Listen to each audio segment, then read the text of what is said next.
When analyzing the content, one might ask the question, why is it this way? It is riddled with countless lies. We know this. The lies of the complainants have been exposed by their own complaints, their contradictions, the police, the brigade, the investigations, and even, for example, during the first instance trial in Switzerland, where it was demonstrated that there were lies. But that is not all. You have other individuals involved in the case whose lies are frequent. One might question why this is the case. Caroline Forrest lies about not knowing the Swiss complainant, even though she did know her. She also lies about not knowing the French complainants before the cases began. At one point, she claims that they had not spoken of rape, but then in her book, she contradicts herself by stating the opposite, that suddenly, now, they indeed had, or she claims they had, spoken of rape. These lies are repeated. Caroline Forrest, as we know, is no stranger to such behavior. In this case, she appears multiple times, and her lies are frequent, just as they are in the deposition of El Fassi, who says things to the judges and lies about the facts. Today we have evidence that clearly demonstrates that, first, he had known them since 2009, and second, what he said about them is even contradicted by the complainants themselves. It is important to note that these complainants have even stated that El Fassi wrote complaints on their behalf, that he applied pressure, that he lied, and that he pushed some of them to act. One of the complainants has filed a complaint against him, another has done the same, and in fact he is entirely involved and lies to the judge. Other complainants highlight the fact that he lies, and that Caroline Forrest lies as well. One of the witnesses herself gave the police an email she had falsified. She removed the beginning of the email, where it said, "You know very well that he is not a rapist." She erased it and submitted it to the police. Yet, none of this appears in the conclusions of the various investigations, whether in France or in Switzerland.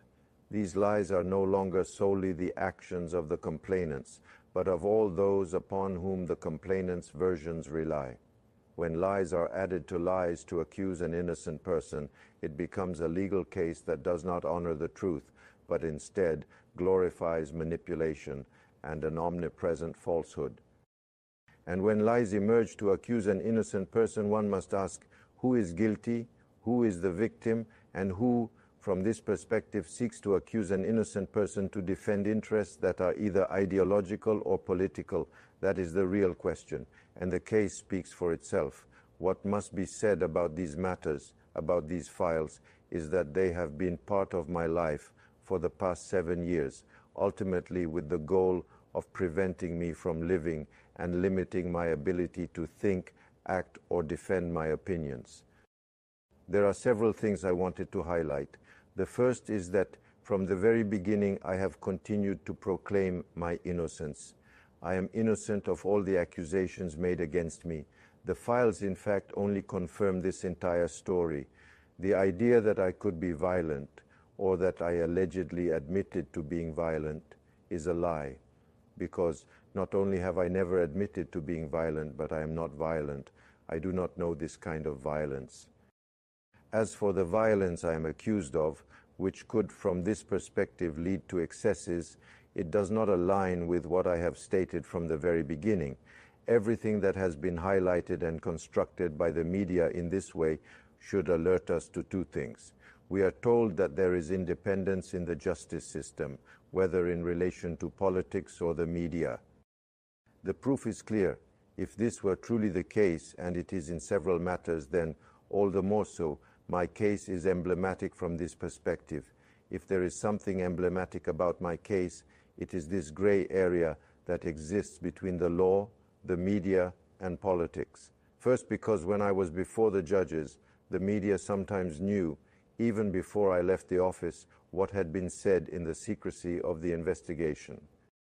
This was not disclosed, it was not made known at all, and the media were able to add and invent implausible things that I supposedly said or that were allegedly proven by the file. This is the first point, and it should concern every woman and man who values justice, the rule of law, and the legal process. because the presumption of innocence and the establishment of guilt should rely solely on facts, not on a media campaign or manipulation. That is the first point. The second point is the confusion that exists between justice and morality. No one has the right to act as a moral judge over someone's private life. It is up to each individual, and it concerns no one but themselves. This trap, into which a number of my interlocutors or people I interacted with have fallen, whether they are intellectuals of Muslim faith or of another confession, illustrates this gray area. To tarnish a man's reputation, the worst acts are used, which in this case is a criminal act. Rape is a crime. I am not a criminal. I am a man with everything that implies qualities, mistakes, and flaws that I acknowledge and will continue to acknowledge. But what I would like to say from this perspective to all those who listen to or follow this case is that the emblematic nature of what is unfolding here is that at a certain point it is not a man who is being condemned, but what he represents. And what I represent today in Francophone society, this has played out in France and in French-speaking Switzerland through various connections. This is a very French case. To eliminate a man from the public sphere, from public discourse, from even being a voice of dissent, one will not hesitate to tarnish him with all manner of accusations and to lie about who he is or what he does. The judges who are judging me or handling this case know, as well as I do, that I am innocent. I am deeply convinced of this. This means that today, when one is a public figure, when one criticizes states, and furthermore, when one has the audacity to be an unapologetic and proud Muslim, these become aggravating circumstances in the eyes of the law. Guilt will be determined before innocence is even recognized. I will fight to the very end to ensure that justice is served, not just for my case, not just for an issue that concerns me personally. Let this case serve as a model, an illustration of the drift in far too many Western societies, and particularly in French society. A representative of a religion, especially Islam, is deemed guilty even before having the chance to defend themselves. And when everything points to their innocence, they remain guilty.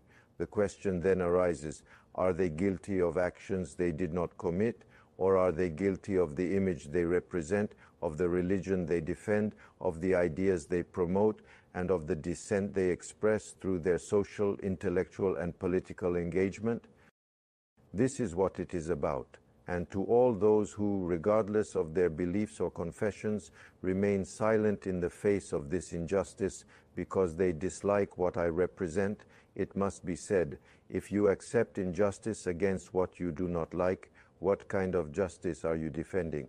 What values are you standing for? You honor and uphold the people you like, yet you accept injustice for those you do not like.